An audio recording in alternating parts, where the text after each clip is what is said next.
যখন মানুষগুলা কয় এরকম একজন আল্লাহর ওলি চলে গেছে, ফেরেশতাদেরকে আল্লাহ বলে ওয়াজাবাত, তার জন্য ওয়াজিব হয়ে গেছে, যাও আমার গোলামরে মাফ করে দিলাম। আল্লাহ পাক সেই গোলামকে মাফ করে দেন। আর যখন বলে মানুষ আহারে এমন একটা বদমাইশ চলে গেছে, এইরকম একটা বদকার গেছে, এলাকাবাসী বাঁচছে, সঙ্গে সঙ্গে আল্লাহ বলে ওয়াজাবাত, তার জন্য জাহান্নাম আবশ্যক করো। জীবন গড়বেন ভালো মানুষের সঙ্গে, নেককারদের সঙ্গে।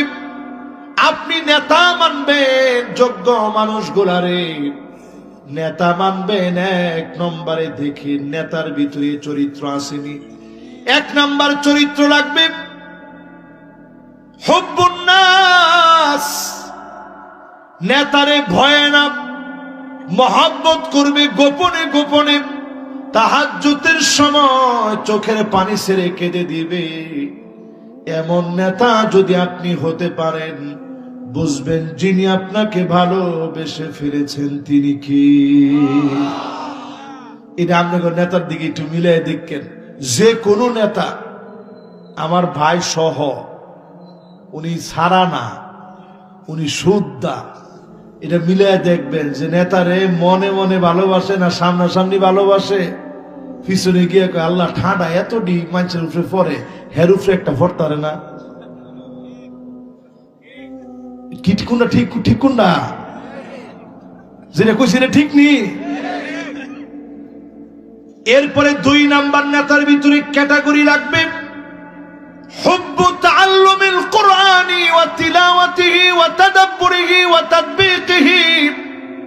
নেতা কোরআন শিখবে, কোরআন পড়বে, কোরআন শুনবে, কোরআন অনুযায়ী রাষ্ট্র গড়ার চিন্তা করবে। কি ঠিক? অনেক নেতা যদি সালাম দিতে গিয়া কয় বিসমিল্লাহির রহিম,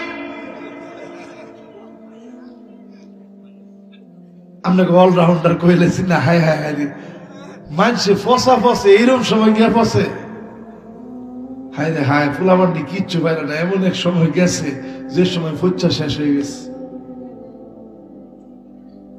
এই জন্য আপনি করে কই কোরআনটা শিখেন, কোরআনওয়ালাদের সাথে সম্পর্ক করেন। রাজি আছেন ইনশাআল্লাহ? এই সময়ে সারা দুনিয়ার ভিতরে 2 কোটি মুসলমান মার খাচ্ছে। 20 কোটি মুসলমানের মাথা গুজার ঠাই নাই, বাড়ি নাই, ঘর নাই, সব কিছু ছাড়া শরণার্থী হয়ে গেছে। আমার মতো এক সময় তারাও সম্পদশালী ছিল, আল্লাহরে চিনতে দেরি করে ফেলেছে।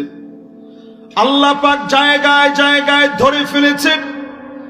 বাংলাদেশে যে সুযোগ আল্লাহ দিয়েছে, এই সুযোগকে যদি কাজে লাগায় আওয়াজ তুলতে পারেন, 54 বছরে সব দেখা শেষ, সামনে হবে আল কোরআনের বাংলাদেশ।